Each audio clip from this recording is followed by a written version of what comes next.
Hello, Abnormal Investigations. I got another drop for you. This one here is it's a drop out of Georgia, sweet Georgia. It sounds like a pretty good encounter. I think you guys will get a lot of information from this one. It's kind of a scary encounter. It's I think it's going to really grab a lot of your attention. Let's get into this encounter, guys. My werewolf encounter in Georgia. I'm sharing a true story known only to my wife and my friend Dwight, who witnessed it with me. Growing up hunting and fishing, I developed skills to read wildlife signs and respect nature. My Native American heritage taught me to appreciate the natural world. I've guided hunters on new land due to my experience and my expertise in tracking.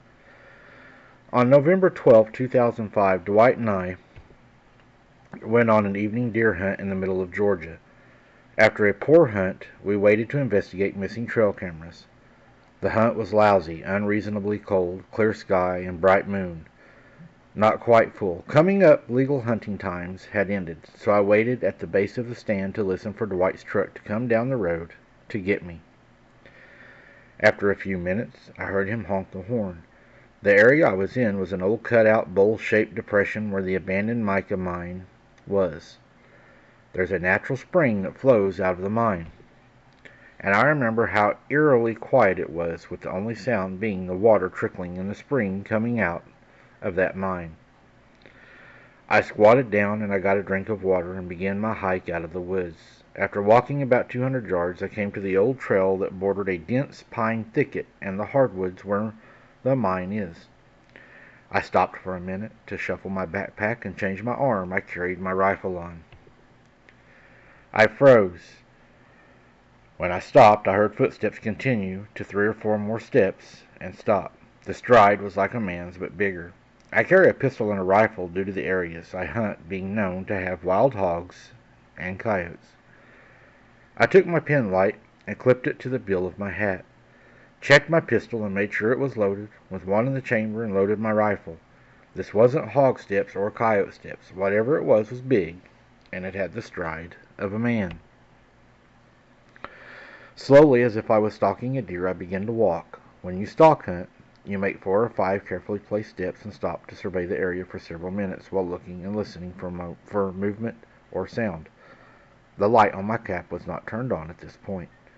If you have a good moonlight and your eyes are adjusted, you keep the light off and trust your eyes and ears. I didn't hear or see anything. I stayed still for several minutes.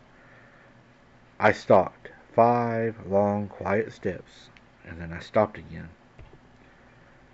At this point, I was over 10 yards away from my first stopping point. I froze. I could hear breathing and what sounded like a large dog or bear sniffing for my scent. It was that huff, huff, sniff, sniff sound a dog makes when he knows you have his favorite treat.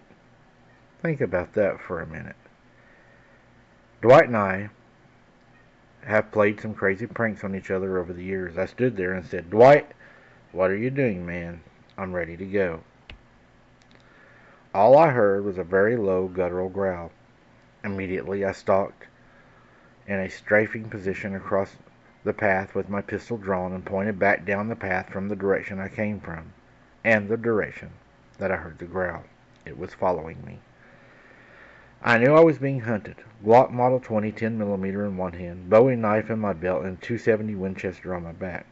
I felt that I was adequately prepared. I made my way quietly up the opposite side of the path toward where Dwight was waiting. I could hear his engine running, and I could hear footsteps getting closer. I stopped and listened briefly, and I could hear the footsteps. In a very thick pine thicket, it's hard for a decent dog to track its game. That was the only tactic I had, and I used it. I was now where I could see the glow of Dwight's headlights up the path.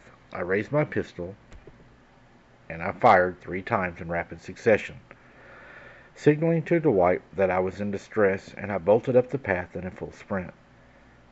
Branches and limbs cracked behind me, and I heard this god-awful growl say, "Get out." What I heard was a mix of human voice and the deepest predator growl I've ever heard. 20 yards from Dwight's truck, and I see a muzzle flash and hear the crack of a high-powered rifle. Dwight is leaned up on the hood of his truck, shooting in my direction. I hear a deep scream and a howl, but I didn't look back. I kept running. In Dwight's truck, with the windows up and the doors locked, the pistol sitting on our laps, Dwight is looking down the path in shock. I ask him, "What is it?" He doesn't answer. I shook him, and he points down the path. I see yellowish green eyes. They were glowing eyes, glowing in the headlights, just a bit over 6 feet tall on the left side of the path, and the dark figure of a man standing on 2 feet covered in hair that is black as the darkest night. It squats down and looks like it's licking its wounds and raises back up and smashes an oak tree that's at least 6 inches across with its hand. The tree doesn't fall, but we both saw bark and chips fly off the tree. He hit it way harder than any man ever could. In the light, we could see it looking at us in a standoff, with its lips rolled up, and you could clearly see its ears and teeth. It looked old, like an old man. One fang was broken, and part of its ear was missing. Dwight backed out slowly. I kept my eyes in the direction of where we saw the creature.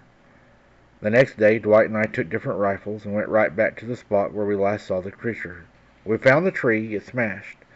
There was a bit of blood on the ground as well as hair. I took samples of blood and all the hair that I could find.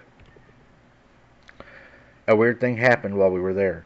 The old man who owned the property and his helper pulled up. The helper said that the old man asked that we not come back and hunt. Dwight was the original person who got permission, and we had done a lot of fence repair to get the permission.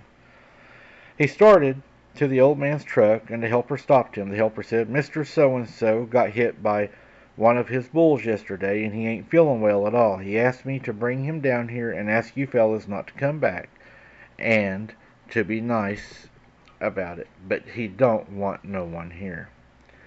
The helper then handed Dwight $500 and handed me $200 for the work we did. We got our deer stands out, never found another camera, and never went back to this day. We did get word from the old man's nephew when he angrily told Dwight that the old man died a week later due to his injury from the bull. The nephew did extend an offer to hunt there again, but we did refuse, probably for the best. I don't want to say how all this ties together. Use your imagination. I still have the samples of the hair, but not real sure what to do with them, for fear of government intervention or something even more sinister, or my family becoming in the eyes or sights of something that we don't want to be in. Every word is true. No, there are no cell phone pics. There wasn't even cell phone service in the area. And no, we can't take anyone there. You know, whenever you said how it talked and what the voice sounded like in that growl talk, I have heard that. I heard that at my granny's several times. That is something that I totally believe. I have heard that myself, and there is no other sound like that. That is a very, very, very terrifying sound.